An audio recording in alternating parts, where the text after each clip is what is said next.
Hi dear guys, once again welcome back on my YouTube channel, that is Biochem Eduxer. I am Hanuman Singh Yadav in front of all of you, and in previous class we have completed the introduction part of the protein, as well as we have seen about the zwitter ion nature of the amino acid. We have also seen that amino acid is the building block material of the protein, यानी कि amino acid से मिलकर ही protein बनता है. हम लोगों ने classification देखा था और उसके साथ साथ नॉमेनक्लेचर भी देखा था.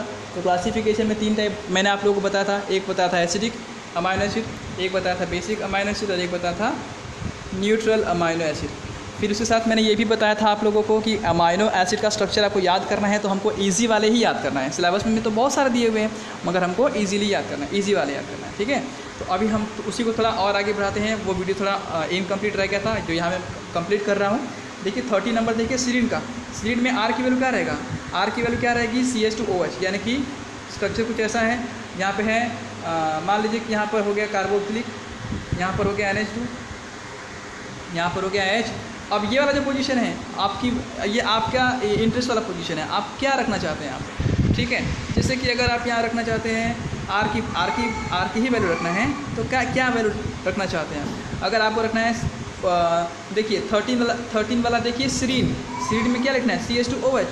तो मैं यहाँ पे CH2OH लिख रहा हूँ. मैं देखिए मैं यहाँ पे लिखता हूँ CH2OH. अब ये जो बन स्ट्रक्चर, पहले जो स्ट्रक्चर था वो अल्फ़ा अमाइनो एसिड का था जब आर लिखता था तब, मगर अब जो मैंने CH2OH लिख दिया है ये बन गया सीरीन. समझ में आ गया? आप देखिए अब इसमें एक एसिड है और एक बेस है, इसका मतलब ये न्यूट्रल अमाइनो एसिड कहलाएगा. ठीक है, वैसे ही देखिए नेक्स्ट देखिए, नेक्स्ट है ये सिस्टीन. देखिए 14 वाला सिस्टीन में क्या करना है? जहाँ मैंने CH2OH रखा था सीरीन में, अब मैं क्या लिखूँगा? CH2SH लिखूँगा. तो क्या बन जाएगा? सिस्टीन बन जाएगा. बस समझ में आ गया? ये 16वां वाला देखिए 16 वाला फिनिल एलानिन. उसमें क्या बनाना है? आर के बदले क्या लिखना है अपने को?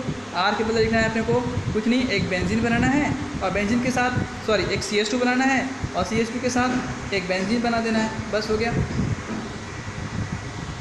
देखिए C6H5 का मतलब वही हुआ, बेंजीन ही तो होता है. ठीक है, ओके. तो in this way we can write different types of structures of amino acid. I hopes आपको समझ में आ गया होगा गाइस. अच्छा, अब थोड़ा क्लासिफिकेशन ऑफ अमाइनो एसिड भी देख लेते हैं. क्लासिफिकेशन ऑफ अमाइनो एसिड में क्या बताया गया है? Amino acids are classified as acidic, basic and neutral, जो हम लोगों ने देख लिया है. ठीक है, वो किसके बेसिस पे डिपेंड करता है?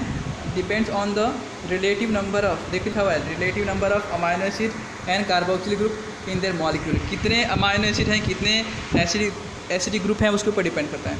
और क्या लिखा हुआ है देखिए, और यहाँ पर लिखा हुआ है that equal number of amino acid and carboxylic group can be taken as neutral, जो कि हम लोगों ने देखा है इससे पहले, न्यूट्रल है. More number of amino than carboxylic group make it basic and और क्या लिखा हुआ है? And more number of carboxylic group as compare to the amino group make it acidic. ये हम लोगों ने पहले भी देख लिया है. ठीक है, और एक पॉइंट लिखा हुआ बहुत ही इंपॉर्टेंट है जो मैं थोड़ा जूम करके बता रहा हूँ आप लोगों को. देखिए क्या लिखा हुआ है. इसमें लिखा हुआ है कि the amino acid which can be synthesize in the body called as non essential amino acid. देखिए 2 प्रकार के अमाइनो एसिड होते हैं. एक होता है जो हमारे बॉडी में खुद बन जाता है और एक होता है जो हमको बाहर से फूड के द्वारा लेना पड़ता है. तो जो अमाइनो एसिड हमारे बॉडी में ऑलरेडी बन जाता है हम उसको नॉन एसेंशियल बोलते हैं. भाई हमको उसकी ज़रूरत ही क्या है? जो हमारे बॉडी में खुद बन रहा है, हमको तो ज़रूरत उसका है जो बॉडी में नहीं बन रहा है, हमको बाहर से लेना पड़ रहा है. समझ में आया? तो देखिए जो हमको बाहर से लेना पड़ रहा है हम उसको बोलेंगे, क्या बोलेंगे? Essential amino acid. ठीक है, और जो बाहर से नहीं लेना पड़ता है, हमारे बॉडी में खुद ही बन जाता है, हम उनको बोलेंगे non essential amino acid. I hope आपको समझ में आ गया होगा गाइस. यस, समझ में आ गया? अच्छा, चलिए हम लोग आगे बढ़ते हैं. आगे क्या लिखा हुआ देखिए ज़रा. देखिए यहाँ पे क्या लिखा हुआ है? Amino acids are usually colourless, crystalline and solid. Amino acid जो होते हैं वो कलरलेस होते हैं, पानी की जैसे ट्रांसपेरेंट होते हैं. And this are water soluble. ये अमाइनो एसिड पानी में घुल जाते हैं. हाई मेल्टिंग सॉलिड होते हैं. अगर वो सॉलिड फॉर्म में है तो मेल्टिंग पॉइंट बहुत ज़्यादा होता है, like salt rather than simple amino carboxylic acid. अच्छा, उतना आप डीप में नहीं पढ़ना है. हमको मेन जो टॉपिक है हम लोगों ने इससे पहले भी देखा हुआ है, यहाँ पर आ गया है. ज्विटर आयन कैसे बताएंगे? देखिए ज़रा, ज्विटर आयन के बारे में इससे पहले भी मैंने आपको बताया था. वही बात थोड़ा जूम करके मैं वापस रिपीट कर रहा हूँ. मैं कैसे हो रहा है देखिए ज़रा. देखिए ये जो है जहाँ पे मैंने R लिखा हुआ है, इसका मतलब है कि वो अल्फ़ा अमाइनो एसिड का जनरल स्ट्रक्चर है। This is the general structure of alpha amino acid. अब देखिए यहाँ पे क्या हो रहा है, ये वाला जो हाइड्रोजन है, हाँ ये वाला जो हाइड्रोजन है वो यहाँ से बाहर चला जाएगा। जैसे ही बाहर जाएगा तो इसके ऊपर आ जाएगा नेगेटिव चार्ज, जो कि हम लोगों ने देखा था। और ये हाइड्रोजन को लेने वाला कौन है, कोई और नहीं है, ये NH2 ही लेगा। जब वो NH2 लेगा तो क्या बन जाएगा, एक को प्लस का चार्ज आ जाएगा, NH3 बन जाएगा। अब लेंगे कि प्लस का चार्ज क्यों आया, अरे भाई नाइट्रोजन कितने बॉन्ड बनाता है, टोटल 3 बॉन्ड बनाता है। अगर 3 बॉन्ड बना रहा है तो उसके ऊपर कोई भी चार्जेस नहीं आएंगे। मगर यदि उसने हाइड्रोजन ले लिया तो देखिए यहाँ पे कितने बॉन्ड हो गए, यहाँ पे 3 हाइड्रोजन के साथ एक ये ऊपर वाला बॉन्ड भी तो है ना, तो कितने हो गए टोटल, कितने बॉन्ड हो गए, 4 बॉन्ड हो गए। और कभी भी नाइट्रोजन जब 4 बॉन्ड बनाएगा तो उसके ऊपर एक चार्ज तो आएगा। समझ में आया कि नहीं आया। तो ज्यूटर आयन किसको बोलते हैं, ज्यूटर आयन का मतलब वो स्ट्रक्चर जिसमें एक साथ प्लस और माइनस का फॉर्मेशन होता है, हम उसको ज्यूटर आयन बोलते हैं। Hi guys, I hope so आपको समझ में आ गया होगा कि ज्यूटर आयन किसको बोलते हैं। जो मैंने अभी आपको बोलकर समझाया है वही बात यहाँ पे लिखा हुआ लाइन टू लाइन, उतना डीप में आपको लिखना नहीं है। किसी ने पूछा व्हाट इज़ ज्यूटर आयन, तो आप बोल देंगे कि दोज मॉलिक्यूल्स और compounds which are having plus and minus और पॉजिटिव नेगेटिव और केटायनिक और anionic form simultaneously called as zwitter ion. Yes, समझ में आ गया आप लोग को। यस, अच्छा अब चलिए थोड़ा और पढ़ लेते हैं। In zwitterionic form amino acid show amphoteric behaviour. What do you mean by amphoteric behaviour. Amphoteric का मतलब होता है जिसमें एसिड और बेस दोनों की प्रॉपर्टी होती है। गाइस आप लोगों ने एम्फीबियन का नाम सुना होगा। What is amphibian. एम्फीबियन का मतलब होता है जो टेरेस्ट्रियल भी होते हैं और एक्वाटिक भी होते हैं, हम उसको एम्फीबियन बोलते हैं। यानी कि उसमें दोनों प्रॉपर्टी है, टेरेस्ट्रियल की भी प्रॉपर्टी है और किसकी प्रॉपर्टी है, उसमें एक्वाटिक की भी प्रॉपर्टी है। वैसे ही एम्फोटेरिक होते हैं जिसमें एसिडिक की भी प्रॉपर्टी है और बेसिक की भी प्रॉपर्टी है। यस, आप लोगों को समझ में आ गया। चलो वेरी गुड, चलो हम लोग आगे देखते हैं। आगे क्या लिखा हुआ है, except glycine all other naturally occurring alpha amino acids are optically active. हम लोगों ने ऑप्टिकल एक्टिविटी पढ़ा हुआ है। ऑप्टिकल एक्टिविटी किसको बोलते हैं, याद करो। अगर निगेटिव पार्ट राइट साइड है यानी कि वो क्लॉकवाइज ओरिएंटेशन शो कर रहा है तो हम उसको बोलेंगे डेक्स्ट्रो। यस, अब इसी का अपोजिट क्या होगा कि अगर निगेटिव पार्ट लेफ्ट साइड है तो वह एंटी क्लॉकवाइज रोटेशन शो करेगा, तो हम लोग उसको बोलेंगे लीवो। समझ में आया।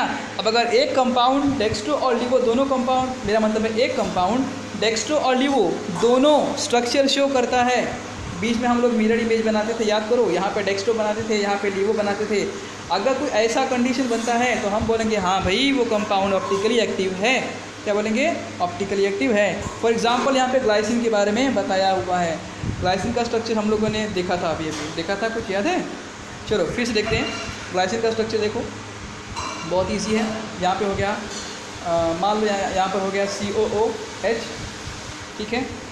यहाँ पर हो गया H, यहाँ पर हो गया NH2 और यहाँ पर हो गया H, ठीक है। अब आप बोलेंगे R कहाँ गया, तो गाइस ये वाली जो पोजीशन है वो R की ही है। R के बदले हम लोगों ने H रखा है तो वो बन गया ग्लाइसिन। अब जरा देखो, ये 1, ये 2, ये 3, ये 4, चारों ग्रुप अलग अलग हैं। इसका मतलब है कि ये वाला जो कार्बन है वो अनसिमेट्रिक हुआ। हम लोग उसके ऊपर एक स्टार बनाते थे, स्टार का मतलब हो गया वो अनसिमेट्रिक कार्बन है या कायरल कार्बन है। याद करो, ऑप्टिकल एक्टिविटी शो करने का पहला कंडीशन क्या है, it should be chiral. Second condition क्या है, all the 4 valencies should be different. अब अगर ऐसा होता है तो अगर हम इसका मिरर इमेज बनाते हैं, मिरर इमेज बनाएंगे तो क्या होगा, कुछ नहीं होगा। यहाँ पर बस ये वाला जो कार्बोक्सिलिक है वो इधर आ जाएगा और ये वाला जो हाइड्रोजन है वो इधर आ जाएगा। बस अगर देखो, जो ओरिजिनल जो स्ट्रक्चर मैंने पहले बनाया था कार्बोक्सिलिक वाला जो राइट साइड में था, उसको मैं डेक्स्ट्रो बोलूँगा। तो अगर मैंने इसको इधर भेजा, इसको इधर भेजा, तो जो बनेगा वो लीवो बनेगा। क्यों, क्योंकि कार्बोक्सिलिक लेफ्ट साइड में चला जाएगा। अगर लीवो डेक्स्ट्रो बनता है तो इसका मतलब हुआ कि वो ऑप्टिकली एक्टिव कंपाउंड हो जाता है। यस गाइस, आई होप आपको समझ में आ गया होगा। Thank you for watching this video. अगर आपको वीडियो में इन्फॉर्मेशन अच्छा लगा, समझ में आया हो, तो प्लीज़ इसे लाइक, शेयर एंड सब्सक्राइब कीजिए।